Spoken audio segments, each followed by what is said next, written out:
네. 네. 이변 맞습니까? 이변이죠. 근데 근데 전 이변이라고 생각하지 않는데요. 뭐 사실 일반 국민들이야 뭐 누가 될지는 잘 모르겠으나 사실 이렇게 얘기를 들어보면은 뭐 설왕설래 의견이 굉장히 많았습니다. 근데 이변이라고 한다면 저는 뭐 유승민 의원이 됐다라기보다 이번에 탈락한 분이 65표에서 한 표도 추가를 하지 못했다라는 건 조금 놀랍긴 했습니다. 놀랍긴 하다. 네. 이변 왜 일어났습니까? 그러니까 초창기에는 이주영 의원이 될 거라는 얘기한 분석이 워낙 많았어요. 근데 결과는 너무 차이가 나게 이겨버렸습니다. 네, 왜냐하면 이주영 의원이 지난번에 세월호 사건 때 해양수산부 장관에서 현지에서 굉장히 고생을 많이 했지 않습니까? 그러면서 유족들과 국민들의 민심을 많이 얻었거든요. 그러다 보니까 이주영 의원 같은 경우 심지어는 국무총리감으로서도 손색이 없다라는 얘기가 많이 돌았습니다. 그런데 또 이분이 지금 원내대표를 이번이 네 번째 출마거든요. 그러다 보니까 의원들하고 스킨십이 굉장히 많았어요. 평소에 출마를 위해서.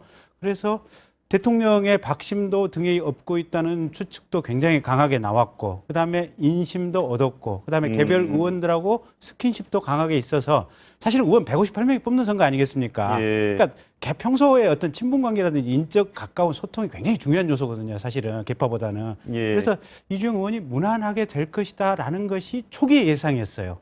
그런데 초기의 예상이요. 초기 예상이었죠. 초기 예상. 예, 초기 예상이었어요. 근데 중간쯤 가면서 박근혜 대통령의 지지율이 급락을 했고, 예. 박근혜 대통령의 지지율이 그러면 다시 반전이 가능할 거냐? 반전이 된다면 박근혜 브랜드로 내년 총선을 치르면 되는데, 반전이 불가능하다면 박근혜 브랜드로 총선을 치를 수 없다. 그렇게 된다면 당정권의 근본적인 어떤 길의 변화를 모색해야 되고, 그 변화를 모색할 수 있는 사람을 원내대표로 내세워서 선거를 치르는 것이 새누리당 의원들이 살아남을 길이다. 특히 수도권 같은 경우는 지금 이 박근혜 대통령 지지율이 20% 초반대밖에 안 되잖아요. 10% 후반에서. 예, 그 얘기를 한번 물어보겠습니다. 네. 할수민 위원님. 네. 이 지금 선거 결과를 보면 네. 위기다, 전시다. 일반 국민들이 느끼는 주변에서 얘기 들으시면 정말 뭔가 이 뭐 국정이 잘 안 굴러간다, 불편하다, 이대로 하면 나 새누리당 안 찍어줄 거야, 이런 분위기들 느끼시나요? 네, 뭐 그런 분위기가 상당히 팽팽하지 않나 싶어요. 조금 전에 또 세 분이 말씀하셨지만, 저는 야구하는 사람이지 정치하는 사람은 아닙니다만은 제가 국민의 한 사람으로 봤었을 때 대통령의 지지율이 급락했다는 것은 유승민 씨가 원내대표가 되는 결정적인 요인이 아니겠느냐. 예. 이것은 무슨 의미를 갖고 있느냐면은 이대로는 안 된다는 얘기죠. 이것은 뭐냐면은 뭔가 반전의 카드를 잡아야 된다는 얘기인데, 야구에서도 보게 되면은 뭔가 팀이 이제 잘 나갈 때는 예. 장점만 보이거든요. 예. 그 안에 뭐가 골마 터지는지를 모르고 간단 말이에요. 그게 이제 대통령께서 그 인기도가 60% 이상 넘어갔었을 그렇죠. 예. 때 그 속 안에서 뭐가 골마 터지는지를 몰랐지 않았느냐. 결국은 그것이 골마 터진 것이 최근에 한꺼번에 불거져 나오다 보니까 이제 바꾸자. 뭔가 의원들의 입장에서도 뭔가 여기서 변화를 주자.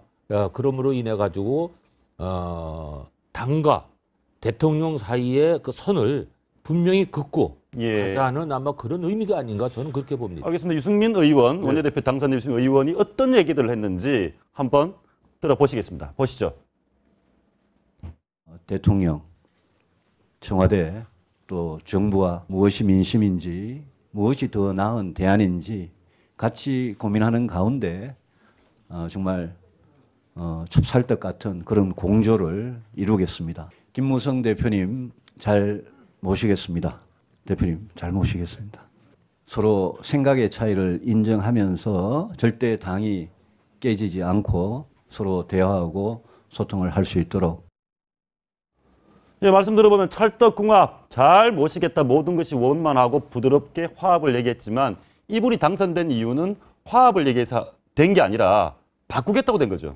그렇죠. 바꾸겠다고 된 거죠. 오늘 마침 보니까 이주영 의원 같은 경우는 뭐라고 그랬냐니까 유승민 후보를 가리키면서 아니 이렇게 잠깐만 대통령을 갖다가 밖으로 밀치면 되느냐. 예. 콩가루 집안 된다. 이런 이야기한 데 대해서 유승민 후보가 원내대표가 된 다음에 그걸 맞받아친 얘기가 콩가루가 아니라 찹쌀떡이 되겠다. 예. 그러니까 일단 보면 앞서 말씀하신 대로 유승민 의원에게 의원들 158명, 물론 149명입니다. 투표한 사람. 예.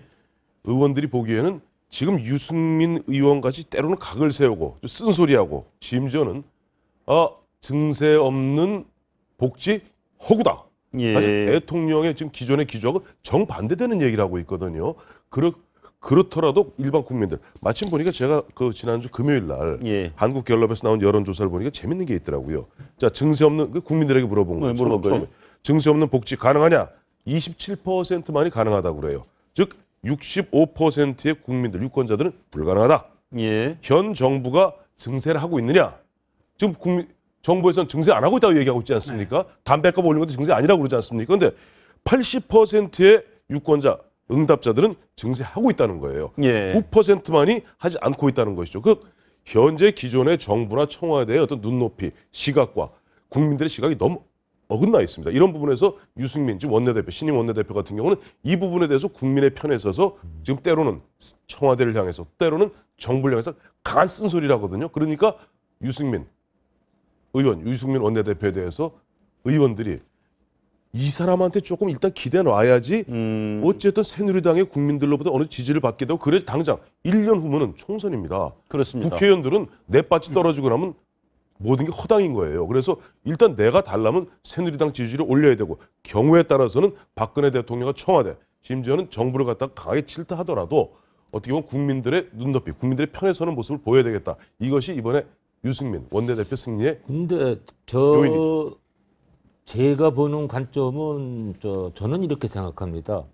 가장 중요한 것이 내가 그 자리에 들어가서 모든 것을 하루아침에 바꾸겠다는 생각보다는 먼저 내가 원내대표로서 새누리당의 풍토에 먼저 들어가는 게 중요하지 않느냐. 예. 그래서 그 풍토를 몸에 익혀놓고 난 이후에 자기가 원하는 쪽으로 가야 되지 않느냐 싶어요. 왜냐하면 제가 2006년도 5월 달에 한국야구위원회 사무총장으로 들어갔는데 그때 제가 실패했던 그 1년이 뭐였냐면은 첫 1년은 KBO 사무총장으로서 실패하셨습니까? 네. 예. 뭐 그게 뭐냐면 제가 해설을 하면서 바깥에서 본 KBO는 이래서는 안 된다. 그래서 총장이 되자마자 내가 원하는 쪽으로 바꾸려고 굉장히 이것저것 전부 막 뒤죽박죽으로 했어요. 근데 그게 아니더라고. 가장 중요한 것은 좋든 나쁘든 KBO가 그동안 30년 동안에 흘러온 그 KBO의 풍토가 있더라고요. 그 속에 내가 먼저 들어가서 그 풍토에 익숙해지고 난 다음에 내가 다시 한 발짝 뒤에서 보니까 뭔가가 보이기 시작을 하더라고요. 그래서 이제 베이징 올림픽 그 금메달도 따고 여러 가지 그런 예. 성과를 얻었는데 제가 유승민 의원에게 이렇게 바라고 싶은 것은 원내대표가 되기 전에는 뜨거운 열정을 가지고서 활동을 했다면은 이제 원내대표가 됐잖아요. 뜨거운 열정보다는 따뜻한 마음을 가지고 원내대표를 해주셨으면 아까 하는 그래서 마음입니다. 아마 그 유승민 예. 유승민 원내대표도 아마 우리 저 하 의원님 그런 느낌이었던 것 같아요. 그러니 아까 찹쌀떡 이야기하고 화합 잘 이야기하고 모시겠다. 소통 얘기했잖아요. 그렇죠. 네. 그러니까 예. 실제 자기가 되기 전에는 보면은 청와대가 각을 세우고 바른 이야기하겠다 얘기했습니다만 원내대표가 되고 난 다음에는 김무성 대표님도 잘 모시겠습니다. 많은 사람들이 걱정하고 있거든요. 원체 개성들이 강한 분이라. 그렇습니다. 그러면서 또 보면은 청와대를 향해서도 보면은 우리가 찹쌀떡이요? 찹쌀떡 궁합을 이루겠습니다. 소통하겠습니다. 그런 것들이 아마 그런 조화를 이루고. 하나 물어보겠습니다. 네. 프로야구에서 야구단에서 네. 코치 바꾸면 성적 좋아집니까? 분위기 바뀝니까? 근데 바꿔야 돼요. 바꿔야 된다. 근데 그게 왜 바꾸느냐? 팀의 어떤 체질 개선을 위해서도 바꾸는 게 있겠지만 팬들에게 새로운 기대를 주는 게 있어요. 팬은 여기서 국민이죠. 유권자, 네, 국민. 유권자들 국민. 예. 이 사람이 감독이 됐어? 이 사람이 코치가 됐어? 그러면 그 기대치가 있는 거예요. 예. 그렇기 때문에 성적이 나쁘면은 더 이 코치진을 가지고 갈 수도 있는데 바꿀 수밖에 없는 것이 팬들에게 기대치를 보여주기 위해서 굉장히 그 중요한 기대치를 주기 위해서 바꾼단 말이에요. 근데 실제로요. 근데 기대치를 주는 측면도 분명히 있고 그게 국민들의 새 희망을 부여하는 측면 분명히 있는데 그거에 덧붙여서 실제로 사람이 바뀌면 모든 게 바뀌는 경우가 굉장히 많습니다. 그러니까 지금 우리 부장님도 부서장이 누가 오느냐에 따라서 그렇습니다. 정말로 꼼꼼하고 세밀하고 위에서 그러니까 하나까지 다 통제하시는 분이 있는 거면 밑에도 자율성 줘서 알아서 맡기는 스타일이 있고 근데 어떤 때는 이게 효과를 내기도 하고 어떤 때는 이게 효과를 내기도 하고 또 어떤 논설의 기조가 아예 달라서 나오는 것도 여러 가지 경우의 수들이 있거든요. 근데 저게 유승민 의원 같은 경우 본인은 어쨌든 큰 틀에서 보면 박근혜 정부나 새누리당 정권이 잘 되기를 기대한다. 그런 차원에서 가겠다. 근데 다만 소소한 부분에 있어서는 지금까지 청와대가 갔던 방향하고는 조금 각을 지고 할 얘기는 하도록 하겠다라는 예. 얘기인 것 같아요. 근데 아까 지금 황태순 의원님 말씀하신 중에 제일 중요한 통계 얘기가 나왔는데 국민들이 박근혜 정부에 대해서 바라는 것은 제발 세금 가지고 더 이상 장난치거나 속여먹지 말라는 것이에요. 그러니까 이미 담배를 가지고 증세를 하고 증세가 필요한 이 상황임에도 불구하고 증세가 아니고 증세할 생각도 없다라고 국민들을 속여먹는 이 상황 더 이상 끌고 가지 마라. 유승민 의원은 뭐냐면 국민 속여먹을 수 없다. 국민들하고 호흡을 같이 하고 눈높이 같이 해서 갈 수밖에 없다. 이제 정정당당하게 증세에 대해서 예. 논의하자. 이게 지금 유승민 의원의 입장이거든요. 그게 큰 틀에서 보면 새누리당이 장기적으로 살아날 수 있는 좋은 방안이 아닌가 싶습니다. 근데 오늘 저희가 이 결과를 보면서 이제 하나 우려되는 부분이 보면 오늘 청와대 국무회의 조정까지 일정까지 조정해 가면서 총동원을 했는데 전혀 표를 더 얻지를 못했습니다. 그 부분이 이제 사태의 심각성을 보여주는 건데요. 저는 이런 각도에서 한번 생각을 해봤어요. 저희가 이 새누리당, 여당으로서 좀 확고하게, 그다음에 정말 불리한 위치에서도 야당에 압승하는 이런 결과를 쭉 이어왔는데, 이번엔 정말 새누리당의 위기이고 청와대의 위기라고 할 수 있는데, 과연 이 상황을 새누리당만 가지고 돌파할 수 있을까? 전 거기에 회의감이 있다는 겁니다. 누가 그럼 더 결국 이 도와줍니까? 상황에서는 청와대가 박근혜 대통령이 제자리 잡지를 못하는 한은 새누리당이 독자적으로 이 타국을 파괴할 수 있을 것이다. 저는 그렇게 생각하지는 않습니다. 그래서 지금은 어떠한 형태든 누구 유승민 의원이 됐든 누가 됐든 박근혜 대통령을 제대로 제 위치에 갖다 놓지 않고서는 새누리당이 더 이상 번창하기는 어렵다고 봅니다. 근데 솔직한 얘기는 해보죠. 예, 유승민 의원이 예. 바뀌라고 했습니다. 청와대도 바뀌어야 된다고 했습니다. 유승민이 바뀌라 하면 앞으로 바뀔 것 같습니까? 청와대에서 좀 바뀔 것 같은데요. 박근혜 대통령도 그동안 통 귀를 갖다 닫고 계시다가 최근에 보면 지지율이 30%, 40, 37, 35, 30으로 떨어지니까 갑자기 보니까 그 어린이집에도 가시고 광주도 극장도 가시고. 가시고 네. 광주에 저 재래시장도 가시고. 가시고 또 갑자기 보면 수석들하고 커피 드시고 그다음에 장관들하고 커피 드시고 바뀌잖아요. 네. 바뀝니다. 박근혜 대통령이 그렇게 보면은 이른바 마이동풍이 아니에요. 사실 후보 시절에도 기억하시겠습니다. 2012년에 코너에 몰리니까 심지어는 아버지까지도 그때 2012년 10월 26일 아버지를 놔드립니다 라고 하면서 아버지하고 일정 부분 단절까지 했던 사람이에요. 그러니까 박근혜 대통령도 진정 본인이 국민들을 위해서 본인이 약속한 바가 있잖아요. 국민들이 행복한 그런 국가를 만들기 위해서 헌신하고서 노력한다면은 보면 바뀌라. 이것이 민심이라면 저는 충분히 바뀔 근데 수 문제는 있다고 여기에 봐요. 있는 것 같아요. 국민들이 박근혜 대통령에 대해서 바뀌기를 원하는 것이 100이다 이러면 지금 커피 마시고 재래시장 예. 가고 영화 보고 하는 것은 실은 20밖에 안 되는 거예요. 지연 말단적인 네, 얘기지, 아주 아직까지는. 지연 만점 소소한 것이고 가장 본질적인 세금 문제라든 이런 정면 승부를 해야 될 부분에 있어서 완전히 피해간다는 거예요. 그래서 굉장히 박하신데 네. 박근혜 정부 평가가. 그러니까 요 80만큼을 대통령이 과감하게 확 바꾸지 않으면 결국은 유승민 이 원내대표 선출된 것만 가지고는 시너지가 전혀 아니 근데 유승민 이렇게 새누리당이 바뀌었다는 걸 아는 순간 이제는 뭐 청와대 독단적으로 끌고 가던 마치 좀 새누리당이라든지 여의도 국회를 갔다가 이른바 여의도 출장, 청와대 여의도 출장소를 알았던 기존의 패러다임이 좀 바뀔 거라고 봐요. 바뀔 수밖에 근데, 없어요. 대통령께서 네. 유승민 그 원내대표가 당선이 됐다는 것이 어떤 의미라는 것을 모르시겠어요? 아시죠? 알죠. 아시죠? 네. 예. 저는 그게 중요하다고 생각하고 또 하나는 사람이 바뀌는 것보다 시스템이 돼야 되지 예. 않느냐는 얘기죠. 알겠습니다. 이주영 씨도 훌륭하신 분이고, 훌륭하시죠. 예, 유승민 지금도 원내대표 당선된 분도 훌륭하신 훌륭하시죠. 분. 네. 그러니까 사람이 바뀌는 것도 물론 중요하겠지만 더 중요한 것은 전체적인 어떤 시스템의 변화가 와야 되지 않느냐는 얘기죠. 네. 이번 기회에. 그 시스템의 변화는 이 국정에 있어서는 결국은 대통령이 정점이고 대통령이 시스템을 만들어간다고 볼 수밖에 없거든요. 알겠습니다. 여기서 하나 보겠습니다. 예. 유승민 의원 어떤 분입니까? 국민들이 사실 유승민 의원 잘 모르거든요. 아 저는 잘 알죠. 그러니까 알려주십시오. 우리 잘 아시잖아요. 대구 경북에서 옛날 보면 13대 14대 의원 하시던 유수호 의원이라고 계세요. 예. 네. 유수호 의원의 둘째 아들입니다. 그리고 야. 경북고등학교 나오고 이분이 저 예비고사를 갖다가 뭐 제가 알기는 뭐 경북 수석인가에서 전국 4위를 했을 거예요. 서울대 예. 경제학과 나오고 미국에서 박사학위하고 KDI 선임 연구원 하다가 예. 이 사람을 발탁한 사람이 이회창 씨가 발탁을 했어요. 아 이회창 전 총재가. 한나라당 총재가 발탁을 해서 발탁했다. 원체 브라이트한 사람이니까 경제통이고 하니까 2000년에 발탁을 해서 그다음 2002년 대선 때가 참모로 썼죠. 참모로 쓰다가 2004년이면은 대략 그게 이제 박근혜 이제 그땐 비대위원장입니다. 비대위원장 시절에 처음 비례대표로 17대 배지를 답니다. 달았는데 이분이 2005년에 대구 동울에서 보궐선거가 있었어요. 예. 그때 비례대표를 띄고 지역구에 나가서 당시 여권의 막강한 주자였던 이강철 전 사회 문화수석을 갖다 꺾습니다. 평소 성격은 어떻습니까? 이분이 조금 까칠합니다. 까칠합니까? 쉽게 해서 박근혜 대통령하고 비슷하다고 보면 됩니다. 그러니까 이제 보면 고집이 좀 세고 예. 고집이 세고 잘 꺾이지 않는 원칙론자입니다. 그러다 보니까 박근혜 대통령 주변에 참모들이 자기가 과거에 본 박근혜 대통령이 2007년 경선 때 사실은 모든 메시지를 총괄하던 2인자였어요. 1인자가 김무성이었고 총괄하던 이런 친구들이 나중에 보니까 다 청와대 들어가서 좌지우지하는 꼴을 보니까 작년에 그 유명한 얘기가 나왔죠. 예. 청와대 얼라들이 전라들. 예. 얼라 경상도 말입니다만 청와대 얼라들이 뒤에 가로 열고 가로 닫고 어디다 대고 국정을 농단하고 있어. 이런 이야기거든요.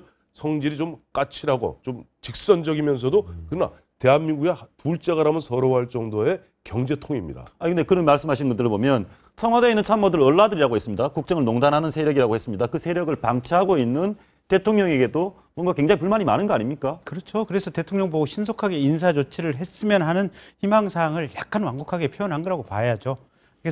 그래서 이번 기회에 대통령에게 할 말은 해야 된다라는 기조가 전부 그런 일련의 맥락 속에 있다고 봐야죠. 예, 그러면 둘 다 까칠하신 분인데 두 분 다 유승민 의원 원내대표는 까칠하다고 그러셨고 네. 대통령도 원칙론자인데 이쪽에서 이쪽에 대해서 바뀌시라라고 얘기하면 갈등이 근데 생기겠네요. 바뀌라 그런다고 대통령이 바뀌시겠습니까? 대통령의 권한이 1000이면은 원내대표의 권한은 10도 안 돼요, 사실은. 근데 당내에서. 이제 문제는 대통령께서 안 바뀌시면 안 그러니까 그럴 때 이제 보면 김무성 대표 전 역할이 중요하다고 봐요. 원내대표는 그야말로 원내만 챙기는 거 아닙니까?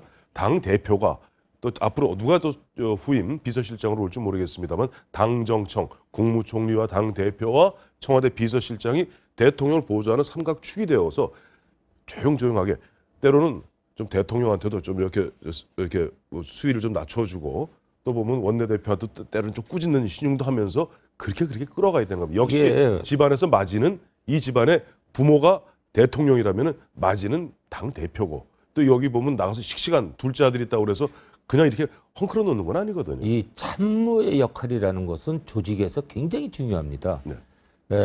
대한민국 축구가 그 월드컵 4강 신화를 이룰 때 저는 히딩크 감독이 잘했다는 것보다는 히딩크 감독과 선수 사이에 교량 역할을 한 홍명보라는 주장이 있었기 때문에 예. 4강이 가능했지 않았느냐 싶은 거예요. 그리고 이번 아시안컵도 뭐 결승전에서 아쉬운 패배는 했지만 차두리라는 선수가 감독과 선수 사이에서 교량 역할을 잘해줬기 때문에 그것이 우리가 원하는 어떤 결과를 갖다 얻을 수 있다고 내 보거든요. 그렇다면은 과연 그런 역할을 유승민 원내대표가 김무성 대표에게 좋은 조언을 해서 그것이 대통령 귀에 들어가서 그것이 좋은 화합을 이룰 수 있느냐는 부분이거든요. 저는 그게 이 조직에서는 굉장히 저는 중요하다고 보거든요. 그러니까 흔히 우리가 말하는 이 리더십 중에서 가장 중요한 것은 뭐냐면은 아랫사람의 장점을 찾는 눈이거든요. 단점을 찾아서 건쳐주려는 것보다는 아랫사람의 장점을 찾아서 장점을 어떻게 활용하느냐.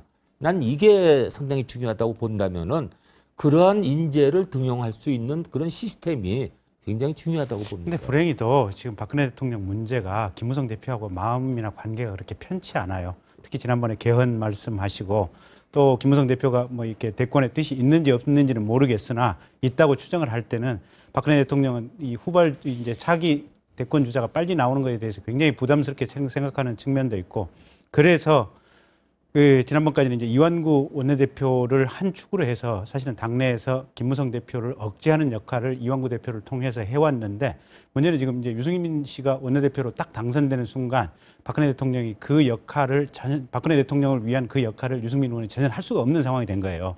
그렇다면 문제는 박근혜 대통령이 마음을 비우면 돼요. 포기하고 할 수 있는 국정과제 몇 가지 열심히 하면 된다. 누가 차기 대권 주자로 당내에서 부각하든지 말든지 그건 내가 관여할 바 아니다라고 생각을 하면 간단한 문제인데 차기 당내 대권 주자 후보를 뽑는 과정에 본인의 의사가 들어가야겠다고 생각하는 순간 당내에 분란이 생기고 여러 가지 복잡한 상황들이 생길 겁니다. 예, 대통령께서 마음을 비우셔야 된다 이런 그렇습니다. 말씀이신가요? 예, 알겠습니다. 김무성 대표와 유승민 의원은 사이가 좋습니까? 사이가 보면 성격이 김무성 대표는 좀 넉넉하죠. 예. 또 보면 유승민 원내대표는 조금 원칙주의자죠. 저런 분들이 맞으면 정말 잘 맞아요. 근데 과거에 좀 사이가 안 좋았다고 아니, 뭐 사이가- 유승민 원내대표가 당시 의원이 음. 서청원 최고위원을 서청원 최고를 갖다 밀었죠. 근데 예. 그건 또 이해할 구석이 있어요. 서청원 최고하고는 예전에 이회창 시 때 그 당시 서청원 나중에 대표가 되거든요. 서청원 대표를 또 음으로 양으로 도왔던 그런 게 있었기 때문에 서청원 대표가 서청원 최고위원이 감옥 가 있을 때도 옥바라지도 좀 많이 하셨고 면회도 다니셨고 무엇보다 지난 7.14 전당대회 때 유승민 의원이 대구 경북에서 표를 조금 이렇게 자기 아는 표를 예. 좀 몰아서 서청원 쪽으로 좀 몰아줬어요. 서청 후보 쪽으로. 그러다 그런 일이 보니까 있었습니까? 예. 김무성 대표로서 떨떠름하죠. 왜냐니까 2007년 당시 박근혜, 이명박, 박근혜 두 분이 경선에서 붙었을 때 박근혜 사령부의 총사령관은 김무성, 예. 전략기획사령관은 유승민이었단 말이에요. 그 둘이 죽고 못 살아야 되는 사이인데 서청원 후보를 미니까 좀 떨떠름했겠죠. 근데 그걸 갖다 유승민 의원이 풀었어요. 전화를 했다는 거 아니에요. 형님 소주 한잔 합시다. 소주 한잔 사주세요. 곰탕도 먹었다. 아 그래. 나 요즘 보면 의원들이 예전 같지 않아서 여기 좀 돈이 떨어져서 보면 주로 보면 그 앞에 곰탕에다가 저 수육 넣고 소주 많이 합니다. 아니 그리고 정치인 입장에서는 오히려 그런 게 더 편할 수도 있어요. 그러니까 분명하게 나를 지지해 줄지 안 지지해 줄지 애매모호한 태도를 보이는 것보다도 차라리 명확하게 내가 개인적인 인간적인 빚이 있어서 여기를 지지할 수밖에 없습니다라고 했을 때는 훨씬 쿨하고 나중에 다시 관계가 회복되기 훨씬 편한 면이 알겠습니다. 있습니다. 그 관계에서 하나 짚어보고 넘어가겠습니다. 유승민 원내대표 친박 맞습니까? 친박입니다. 친박 맞습니까? 전 잘 모르겠습니다. 맞습니까? 친박 아닌 것 같습니다. 아닙니다. 네, 친박 아니다라고 하시고 친박 맞다고 하시고 네. 옆에서 보시면 어떻습니까? 저는 친박 같은데. 친박 같은데요? 예, 왜 친박? 아니, 지금 보면은 어쨌든 박근혜 대통령 예전 같으면은 저 노무현 대통령 이전 같으면은 김영삼, 김대중 대통령까지만 해도 대통령은 집권당 총재입니다. 그리고 총재 밑에 대표가 있었어요. 근데 이제 참여정부 시절부터는 수석 당원에 불과한데 일반 당원에 불과합니다. 근데 그럼에도 불구하고 사실은 새누리당 현재는 박근혜 정부라는 것은 새누리당 정권의 박근혜 정부일 뿐입니다. 그렇기 때문에 어떻게 보면 좀 새누리당이 전반적으로 크게 봤을 때는 친박인데 원조 친박이죠. 조금 요즘 주변 때문에 멀박이 돼 있죠. 멀리 떨어져서 혹자는 뭐 짤박, 잘렸다고 짤박 얘기하는데 박근혜 대통령이 아. 어쨌든 그런데 네. 제가 볼 때 애박이에요. 유승민 의원도 보면 굉장히 그 아버지 옛날 유수 의원 같이 애박 한 군데 딱 꽂히면은 마음이 잘 변치 않는 분입니다. 그래서 본인도 얘기하지 않았어요? 박근혜 대통령 여전히 사랑한다, 사랑을 했죠. 애박입니다. 근데 예. 박근혜 대통령을 본인은 사랑하셨는지 모르겠으나 이번 원내대표 경선 과정에서는 박근혜 대통령 쪽의 사랑은 못 받은 것은 분명한 것 같아요. 그렇죠. 그러니까 이제 단적으로 볼 수 있는 게 지금 최경환 이 부총리라든지 뭐 황우려 장관이라든지 다 와서 지금 투표를 했지 않습니까? 근데 투표를 했다고 하는 것은 결국은 박근혜 대통령의 의중이 특정인에게 실려 있었다라고 추정될 수밖에 없는 상황인 것 같고. 알겠습니다. 예. 예. 마지막으로 그거 하나 짚어보고 이 주제 넘어가겠습니다. 야당과의 관계는 어떻게 될 걸로 보이십니까? 지금보다는 훨씬 낫겠죠. 낫다. 일단 이완구 원내대표가 국민하고 소통하겠다, 야당 이기지 않겠다라고 얘기를 했었고, 유승민 지금 신임 원내대표도 야당하고 적극적으로 소통하겠다고 했으니 어쨌든 박근혜 대통령 청와대를 위해서 적극적인 돌격을 했던 전임 원내집행부보다는 훨씬 더 좋은 관계로 갈 것이다, 이렇게 예상이 됩니다. 저 유승민 의원 같은 성격이면 우리 저 황 변호사님이 말씀하셨잖아요. 아, 이 변호사는 여기 실리겠습니다. 아, 네. 예, 예. 황 위원님. 황 의원입니다. 네, 교수님. 황 의원님께서 말씀하셨지만 성격이 까칠한 분이 오히려 대인 관계에서는 서로 쉽습니다, 사실은. 왜냐하면 이건 이거고 저건 저거고 분명히 선을 그어주기 때문에 대화하기가 굉장히 편해요. 그렇기 때문에 전 솔직한 얘기로 이 쾌도담마 나오라 그래가지고요. 요즘에 뭐 맨 신문 보면 정치면 보고 진짜 정치에 이렇게 관심을 가져본 적도 처음입니다. 솔직한 얘기입니다. 솔직한 얘기로. 근데 제가 볼 때는 성격적으로 봤었을 때는 상당히 그 야당과의 관계가 원만해지지 않겠느냐. 안 되는 건 딱 부러지게 안 된다 그러고 되는 거는 뭐 누가 뭐라 그래도 협조할 수 있는 그런 성격이 아니겠느냐. 저는 그렇게 보입니다. 알겠습니다. 예. 짧게 한마디 하면요. 예. 사실은 이제 이제는 야당 관계를 지금 유승민 의원이 이제 상수가 됐잖아요. 유승민 원내대표가. 예. 내일 일요일 날 28 전당대회에서 박지원 의원이 당대표가 되느냐, 이인영 의원이 당대표가 되느냐, 문재인 의원이 당대표가 되느냐에 따라 달라집니다. 이건 야당하기 나름입니다. 알겠습니다. 우리나라 국정이 앞으로 어떻게 흘러갈지 이번 주말까지 지켜봐야 될 것 같습니다.